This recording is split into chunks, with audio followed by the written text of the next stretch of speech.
environment our group chose to review is Aquamoose 3D. Aquamoose 3D is an excellent program for higher levels of math or computer programming when you're starting to teach kids how things move in a 3D environment. The first thing you'll want to do is download the program straight to your computer. It downloads right off this website right here. And when you download it, you'll be able to click and start using the program. Now when you get into the login, it'll be blank the first time you do it. You can put whatever name you want in here, and then you can choose from whatever different world you want to work in. I'm going to choose Big Cube. It's the easiest world to work in.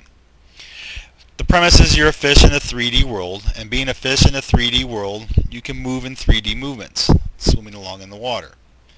Now, before I get into the parts where we're actually using the formulas, I want to show you a couple quick functions. Here, you can choose the view.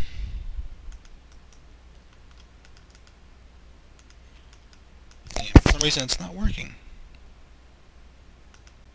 Alright, I apologize. You can choose different views. I'm going to switch to side view. This you can see the fish a little better. And one thing interesting about the fish is you can move it. You can move it using your arrow buttons, or you can rotate it using your mouse and your right click. Now I'm going to pause a second to set it up for a different view. Alright, now what I've done is I switched to an external view, one of the choices you could choose from, and I had the fish set up to show you some movements. Now let me show you a couple other things. Down here you can switch to a 3 view or single view depending on how you want to see the different movements, to show the kids the different movements. This over here is important because this can set you back to the origin. Remember how I said this working in the Cartesian coordinate? You can see the 3 different things pointing, your X, Y, and Z axis. This is the origin. The reset button is important is because once we get through with doing one movement and we want to show a different movement, then we would reset the view. Alright, again, like I explained, this is a 3D world and how movement's shown in the 3D world. And we're going to use trigonometry trigonometry, I know it sounded weird, to show the movements with the fish in the 3D world. Now we could do in the Cartesian, in a polar, in the parametric, using these 3 different functions right here. The range is going to be right here, whether you're working with pi or you're working with polar coordinates or parametric coordinates. And here's the different formulas we'll put in for the different axes. I've already created some formulas. Let me show you one, a simple one first. So I'll go load it up. This is the basic circle.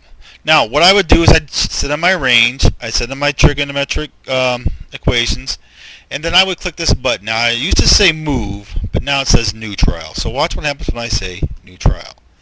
The fish moves and makes a circle. So the kids have learned how the different functions can make a fish move to form different shapes. And you will spend your time in math explaining these different functions and how the movements work. Now I'm going to reset it and show you something a little more intricate. And I know this little blue thing shows up when it erases everything. Let's do a palm tree. Now I'm going to let this move out a little bit just so you can see the palm tree better.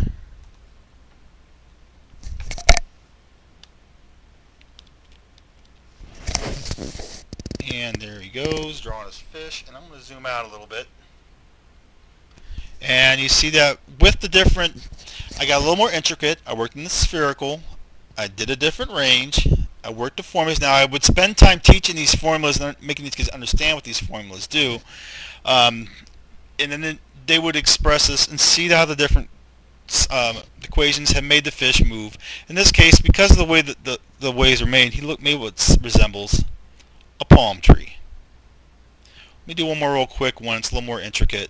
If I have time here, I'll load up flower. I'll reset to start from the beginning, and he'll draw a flower.